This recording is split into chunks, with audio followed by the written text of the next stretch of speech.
ॐ भद्रं कर्णेभिः शृणुयाम देवाः भद्रं पश्येमाक्षभिर्यजत्राः स्थिरैरङ्गैस्तुष्टुवांसस्तनूभिः व्यशेम देवहितं यदायुः. What is our religion, which we know by no name and the others call Hinduism? Do all followers know all its gods, qualities, principles, beliefs, or boundaries? Does it have definitions like the other religions? Do the ignorant find its practice reassuring and the gifted find its practice fulfilling? Is this the beginning of all knowledge or beyond all knowledge? Does this religion promise everything or it promises nothing? Do you find focus in its practice or do you find a never-ending expansion? Should we call ourselves practitioners of a religion or students of a philosophy? Are these mutually exclusive? Is good practice superior to wisdom or is it vice versa? In other words, do we aim at peace upon earth and goodwill among men? So what is the Hindu way of life, for which the oft used term is Sanatana Dharma, which are the prescribed practices? In Sanskrit, Karmanga. Is there a syllabus for learning higher truths? In Sanskrit, Jnananga.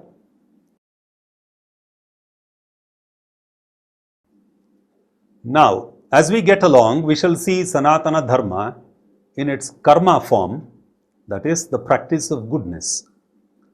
We shall also refer to texts and commentaries that prescribe, describe, and inspire performance of various tasks. We shall set our sights on what to earn in our journey of life, dharma, which is both the path and the goal, artha, wealth, which is mistaken as a treasure but is only a tool, kama, the likes and dislikes which drive, and ultimately moksha, liberation through realization, the pursuit of which puts us on the path of the Jnana Marga by practitioners of good thoughts and deeds. Dharma was not born of one man or one caste, nor was it watered by only one river. There was no language in India that did not create its own teaching. However, it is customary to refer to the oldest living language, Sanskrit, as the language of the gods. You will see by and by why it is also called the mother of all languages. Suffice it to say that we have an ocean of well-meaning literature in all languages. These generally fall into the category of prayers, descriptions, discussions, and prescriptions. Prayers are found in stotras, namavalis, and the like. There are compositions in verse which may describe or narrate, and the verses are called shlokas, literally stanzas. There are compositions in prose and verse which prescribe what to reflect on and what to do. These may range from folk songs in regional languages to the Upanishads and the Samhita. The popular misconception is that if these are in Sanskrit, they are mantras. The orthodox definition of mantra is that it should have a Vedic source and not authored by some literary or historical figure.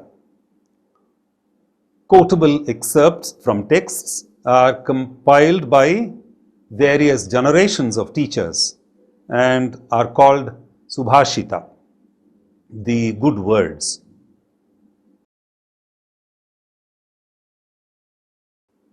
The glorious path to self-realization through knowledge has several avenues which are called darshanas, meaning perspectives or visions. These are the various schools of philosophical exploration. Vedanta, that is generally the most popular today, Mimamsa, the anti-mystic, anti-ascetic true. Vaisheshika, the peep into the innards of existence or atomism and empiricism. Nyaya, logic and sources of knowledge. Yoga, the disciplines of contemplation, meditation and liberation. And lastly, Sankhya, exploring the interaction of mind and matter and recognizing the duality. This is also the takeoff for atheists, agnostics and nihilists. The other atheistic interpretations are also found in Charvaka, Jainism, which speaks of no permanence, Buddhism, which speaks of no Atman, and Ajivika, which speaks of no free will. These are found in various texts, many in Sanskrit, and span millennia of creative and critical thinking. Popular Sanskrit literature has an origin later than Vedic literature, as everyone knows. The Puranas belong to this class. There are at least 18 Puranas in Sanskrit. Vishnu, Shiva, Brahmanda, Skanda are some of them.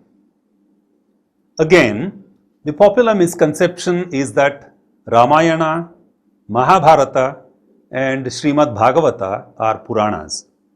They are not Puranas, but Mahakavyas, poetic magnum opuses. Technically, the Bhagavad Gita with its 18 chapters and 700 verses is a part of the Mahabharata. Smriti literature straddles both the post-Vedic and Puranic periods well into recorded history. The much revered Maharshi Yajnavalkya, who was a friend, philosopher and guide of Sita's father Janaka, was the inspiration behind the Yajnavalkya Smriti. Among the others are the Manusmriti and the Narada Smriti. Smritis are remembered, meaning from human memory and creativity. This body of Sanskrit literature includes the Dharma Sutras and the Dharma Shastras. The examples of Smritis for the other goodies in life are Arthashastra, Yoga Sutras, Kama Sutra and the Viveka Chudamani. The urge to record, teach, learn and reinterpret is characteristic of this period. My purpose here is not to give a timeline to India's heritage, but to put Vedas and Upanishads where they belong, older than all the records referred to above. In fact, they are so old, no one knows who wrote them down first. So, there is the belief that they are authorless, apaurusheya in Sanskrit. But more of that elsewhere. There are basically 4 Vedas, Rig Veda being the oldest, running to some 10,000 stanzas in verse. It has an Upaveda too as a derivative. This is the Dhanur Veda, the art of archery or war. The next is the Yajur Veda, whose form is more prose and whose content deals more with yajna and offerings. Its offshoot is Sthapatya Veda, meaning architecture.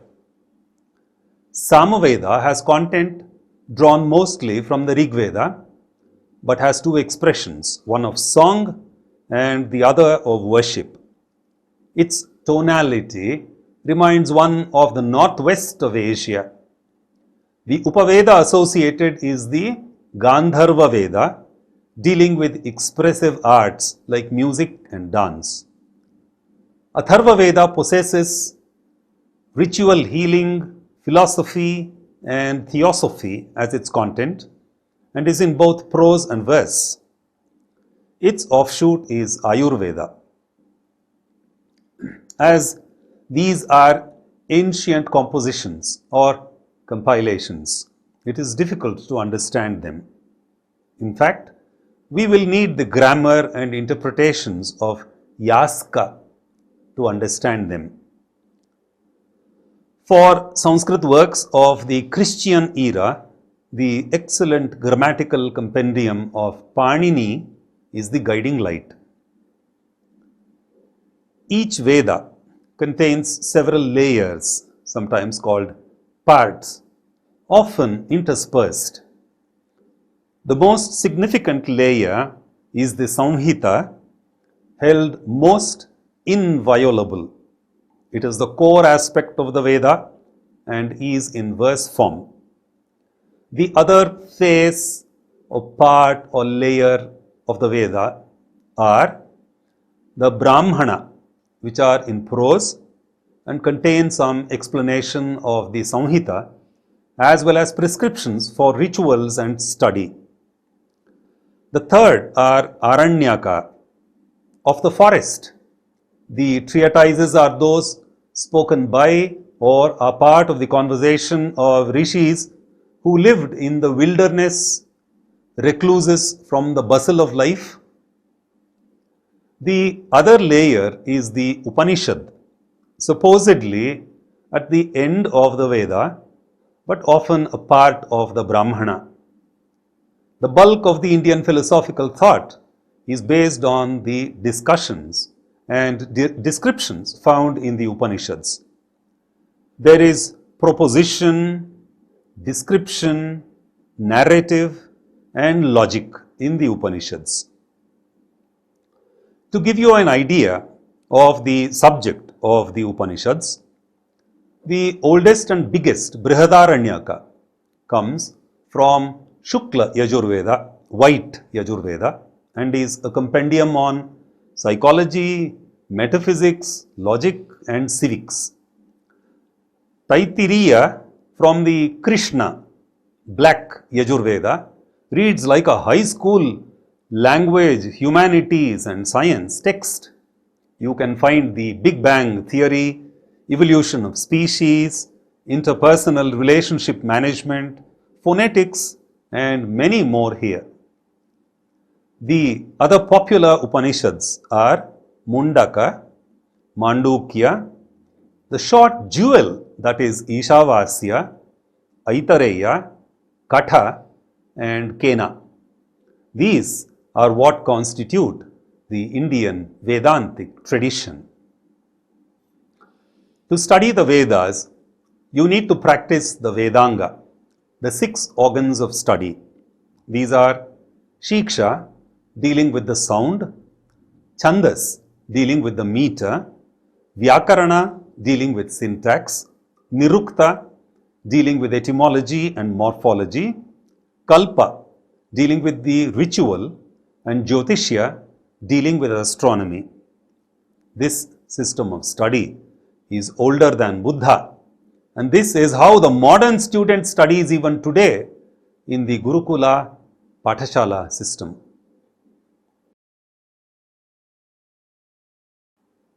I hope it is now evident that we should start our reorientation not with the Vedas and the Upanishads, but with something simpler like shlokas, stotras, Bhagavad Gita, and some basic rituals. For every one scholar who can touch the Veda, there are 100,000 who can sing prayers, shlokas, and stotras and perform some basic rituals.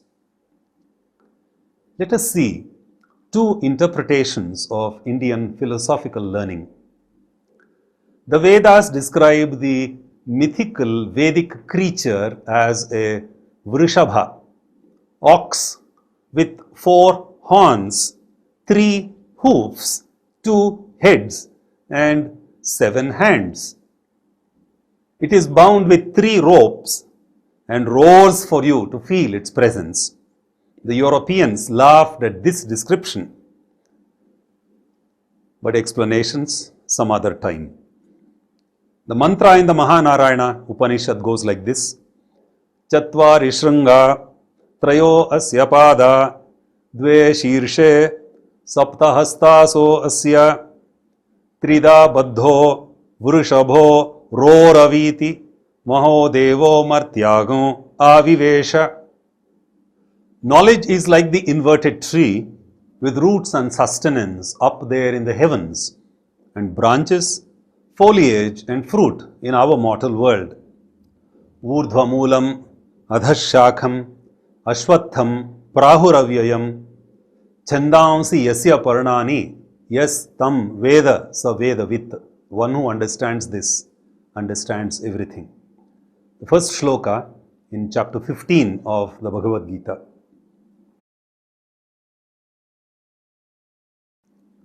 It is evident that it takes a lot to be a dharmishtha. Let us summarize our course quickly. I owe this checklist to Dr. D.S. Sharma's book, A Primer of Hinduism, published in 1929. The copy itself electronically sourced from the Lal Bahadur Shastri Academy of Administration in Mussoorie. That the spiritual experience embodied in the Shruti is our ultimate authority in religion and not mere individual reason. That God is one, though He has many names and forms, and that He is an ineffable perfection. That all men find themselves in life in the toils of samsara in accordance with their own past karma. That there is a triple path consisting of karma, bhakti and jnana, which can lead men out of samsara to the perfection of God. That he who would be saved should cultivate the virtues of purity, self-control, detachment, truth and ahimsa in their various forms and become a dharma-atma.